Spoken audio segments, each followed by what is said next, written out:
नमस्कार, मैं हूं संजय शर्मा। आप देख रहे हैं 4 PM न्यूज़ नेटवर्क। मैंने एक खबर देखी, दिल्ली के मेयर यानी जो म्युनिसिपल कॉरपोरेशन है वहां के बीजेपी के एक नेता भी हैं उन्होंने कहा कि दिल्ली के इस इलाके में 9 दिन तक मीट की दुकानें, मांस की दुकानें बंद रहेंगी क्योंकि नवरात्रि चल रही है। इसको लेकर कंट्रोवर्सी शुरू हुई और लोगों ने कहा कि हम क्या खाएं और क्या पिएं, ये हमारा अधिकार होना चाहिए, किसी और को तय करने का हक नहीं है। हाँ, इस तरह का विवाद उत्तर प्रदेश में भी तब शुरू हुआ था जब मथुरा में और कुछ अन्य जगह पर चुनाव से ठीक पहले कहा गया था कि एक निश्चित परिधि में मांस और शराब की बिक्री नहीं होगी। तो ये तो मैं मान सकता हूँ कि चलिए, आपने एक मंदिर है, मस्जिद है, गुरुद्वारा है, चर्च है, उसके 1 किलोमीटर, 2 किलोमीटर, 3 किलोमीटर में आपने निर्धारित कर दिया कि भाई यहाँ पे शराब नहीं बिकेगी और यहाँ पे मांस नहीं बिकेगा। लेकिन अगर धार्मिक एक कार्यक्रम है, नवरात्रि है, उसमें आप पूरे शहर को ये ऐलान कर दीजिए कि इसमें नॉनवेज की दुकानें नहीं खुलेंगी और इसमें मांस नहीं बिकेगा, तो मैं आपसे पूछना चाहता हूँ, क्या ये जायज़ है? क्या इस देश में अब आप क्या खाएं क्या पिएं ये सरकारें तय करेंगी? क्या चुने हुए मेयर तय करेंगे? क्या पार्षद तय करेंगे?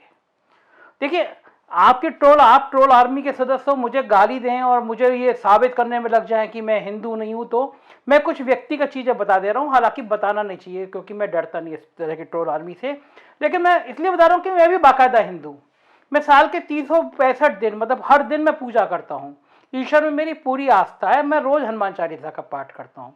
लेकिन मैं इन इन परंपराओं का विरोध करता हूँ, तो आप ये मत मान लीजिएगा कि मैं हिंदू नहीं हूँ। अब बात आता हूँ मांसाहार पे। क्या आप चले जाइए बंगाल में, क्या वहां पे हिंदू नहीं रहते? शक्तिपीठ है माँ का, रामकृष्ण परमहंस जी ने आराधना की थी। मैं उस मंदिर में गया हूँ। मैंने देश के बड़े बड़े मंदिरों में गए हैं, पूजा अर्चना की है। वहां पे दो दो एक स्लॉटर, एक लकड़ी के एक वो बने हुए हैं, इसका कह सकते हैं बॉक्स से बने हुए हैं, जिसमें एक में भैंसे की बलि और एक में बकरे की बलि दी जाती है। और वहां पे जो प्रसाद मिलता है उसका सिंदूर सौभाग्यवती महिलाएं अपने माथे में लगाती हैं। और ये माना जाता है, परंपरा में है, कि जो बलि दी जाती है उसका जो रक्त होता है वो सिंदूर में मिला के दी जाती है, जिससे महिलाओं का सौभाग्य बढ़ता है। ऐसी परंपरा है। आप तमाम हिंदू धर्म में, आप गुवाहाटी में इतना पवित्र मंदिर है कामाख्या, वहां देखिए, वहां पे बलि प्रथा आज भी चल रही है। और मैंने इतना ज्ञान नहीं है, मैं बिल्कुल दावा नहीं कर सकता कि मैंने सारे वेद पढ़ी हैं और मैंने सारे धर्म ग्रंथ पढ़ लिए, लेकिन मैंने तमाम जगह सुना है, अध्ययन किया है और अध्ययन करूंगा। क्या हमारे किसी धार्मिक ग्रंथों में मांस को प्रतिबंधित किया गया है? मेरे तमाम ब्राह्मण साथी हैं जो नॉनवेज खाते हैं। मैं बंगाल की बात कर रहा हूँ। बंगाल में जहाँ पर दुर्गा पूजा होती है, उन पंडालों में नॉनवेज प्रसाद की बात कर बिकता है। और मैं छोड़िए, मैं लखनऊ की बात करता हूँ। मैं आपको अपने परिवार का किस्सा बताता हूँ। यहाँ पे महानगर में माँ दुर्गा का बहुत बड़ा भव्य मंदिर है, जो शायद मठ जो है, परमहंस मठ वहाँ पे बना हुआ है, भव्य मंदिर है। मेरे मित्र हैं सहारा में अभिजीत सरकार जी, आप सब जानते होंगे उनको। अभिजीत जी ने मुझे निमंत्रण दिया पूजा का, क्योंकि वहाँ की पूजा मैंने बहुत सुन रखी थी। मैं अपने परिवार के साथ वहाँ गया। रिटायर्ड डीजीपी और कई सारे लोग वहाँ पे आए हुए थे। हम लोग पंगत में बैठे। मेरी पत्नी शाकाहारी है और मैं नॉनवेज खाता हूँ। वहाँ पे जब अष्टमी या नवमी का दिन था, जिस दिन आखिरी दिन था नवरात्रा, तो वहाँ के प्रसाद में मुझे मछली या इस तरह का कोई, शायद मछली थी, कोई नॉनवेज दिया गया। पत्नी ने नहीं खाया, तो ये कहा गया कि माँ का जब प्रसाद लगाते हैं तो वो नॉनवेज होता है।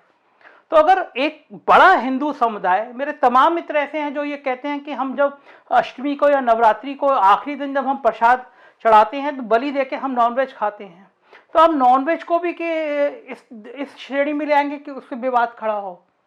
और ये कौन से मुल्क में, हम 16वीं सदी में जा रहे हैं क्या? हम पिछली जिंदगी में जा रहे हैं। हम सोमवार को सफेद कपड़ा पहनेंगे, मंगल को लाल पहनेंगे, बृहस्पति को पीला पहनेंगे। क्या ये अधिकार भी कुछ दिनों बाद सरकारों को और मेयरों को और पार्षदों को और विधायकों को, मंत्रियों को मिलने वाला है? इससे अलग भी एक दुनिया है। कर्नाटक में एक विवाद चल रहा है कि हिजाब पहने या नहीं पहने। महाराष्ट्र में चल रहा है लाउड स्पीकर पे अजान हो ना हो। ये क्या पर्याप्त मुद्दे हैं इस देश में? जिस देश की 80% आबादी आज भी भूखी नंगी हो, 2 वक्त का खाने का पैसा ना हो, 80% उत्तर प्रदेश में कितने करोड़ लोगों को अनाज दिया जा रहा है, राशन दिया जा रहा है, क्योंकि खाने के पैसे नहीं है। देश में बुनियादी मुद्दों की हालत खराब होती जा रही है। स्वास्थ्य सेवाएं बदतर हो रही हैं, जीडीपी गिर रही है, और उसमें हम बात कर रहे हैं कि नवरात्रि में मटन की दुकानें खुलनी चाहिए, बंद नहीं होनी चाहिए। लड़कियां हिजाब पहन के आए या नहीं आए, महाराष्ट्र में लाउड स्पीकर बचे या ना बचे, क्या हो गया है इस मुल्क को। सारे मुद्दे अलग, देश के राष्ट्रीय चैनल, गोदी मीडिया वाले चैनल दिन भर इस विषय पे डिबेट करा रहे हैं। ये क्या इतना बड़ा मुद्दा है जिसपे चैनल 6-6 घंटे डिबेट कराएं और देश का बड़ा वर्ग उसको बैठ के अपने दिमाग को तिजाम में बदलते हुए देखे। क्या हिंदू मुसलमान के अलावा इस मुल्क में कोई मुद्दा बचा नहीं है? और सबसे गंभीर बात यह है कि एक दुनिया दूसरी भी है। भारत अकेली दुनिया नहीं है जहाँ पे आप अपने घर में इस तरह की हिंसा की बातें करके, इस तरह मानसिक अशांति फैला के चैन से बैठ जाएंगे। एक पूरी दुनिया भी है जिसमें भारत एक देश है। वो दुनिया विकसित भारत को देखना चाहती है, वो बदलते हुए भारत को देखना चाहती है।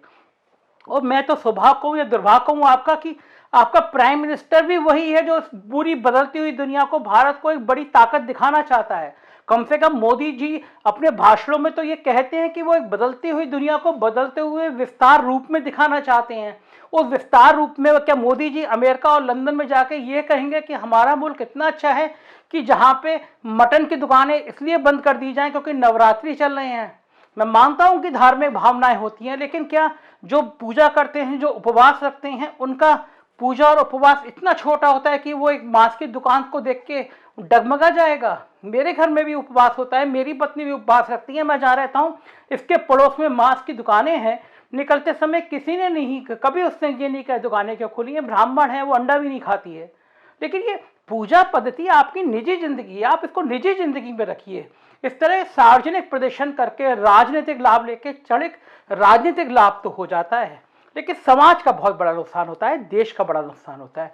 अटल बिहारी वाजपेयी क्या कांग्रेस के प्रधानमंत्री थे, या वो आम आदमी पार्टी, बहुजन समाज पार्टी या समाजवादी पार्टी के प्रधानमंत्री थे? भारतीय जनता पार्टी के स्तंभ थे। भारतीय जनता पार्टी में आज भी पूरी दुनिया में, पूरे देश में अगर किसी नेता का सबसे ज्यादा सम्मान है तो वो अटल बिहारी वाजपेयी ही हैं। अटल बिहारी वाजपेयी के शाकाहारी थे, उनके फोटो ने पूरी दुनिया में, पूरे देश में तहलका मचाया था। एक हाथ में वाइन था, नॉनवेज खाते थे, वो कहते थे कि मुझे नॉनवेज पसंद है। तो क्या वो इंसान नहीं थे? क्या भारतीय जनता पार्टी के नेता नॉनवेज नहीं खाते? मेरे तमाम दोस्त हैं, इसमें बीजेपी के विधायक भी हैं जिन्होंने मेरे से नॉनवेज खाया है। नॉनवेज खाना हिंदू पद्धति से अलग नहीं है। आप उनको नॉनवेज का मतलब मुसलमान मत कर दिए जैसे आपने उर्दू का मतलब मुसलमान कर दिया है। इस देश को कम से कम देश रहने दीजिए। किन विषयों पे बात कर रहे हैं? अरे दुनिया के संग आगे कदम ताल बढ़ाइए, दुनिया में भारत का नाम मजबूत करिए। इन सब छोटे छोटे घटना से, हिजाब पहन लिया, अजान हो गई, लाउड स्पीकर बज गया, नॉनवेज खा लिया, पूरे देश में, पूरे दुनिया में भारत का नाम खराब होता है। इनसे ऊपर उठिए, छोटी राजनीति छोड़िए, बड़ा सोचिए। बहुत सारे बड़े मुद्दे हैं, इन सब पे आइए। ये टीवी चैनल आप छोटी सी बात कहेंगे वो इतना बड़ा कर देंगे। एक आध चैनल के एंकर हैं वो तो बिल्कुल कसम खा के बैठे हैं कि उनका आत्मा तब शांति होगी तब हिंदू मुसलमान के दंगे ना हो जाएंगे। हर समय भड़कते रहते हैं भाई, हर समय गुस्से में उबले हुए रहते हैं। ऐसा लगता है सुबह घर पे 4 जूते खा के निकले हैं, हर समय गुस्से में रहते हैं। तो कम से कम इस देश के लोगों को गुस्से में मत लाइए, प्यार करिए। गांधी का देश है ये। कोई क्या खाएगा, क्या पिएगा, कैसे रहेगा, ये उसके ऊपर छोड़िए। सरकारें तय नहीं कर पाएंगी। इस मुल्क में लोकतंत्र बचेगा, आपकी तानाशाही कभी नहीं चलेगी। देखते रहिए 4PM न्यूज नेटवर्क, क्योंकि विचार ही हमारी आत्मा है और हम अपने विचार को इसी तरह डंके की चोट पर कहते रहेंगे। बहुत बहुत शुक्रिया।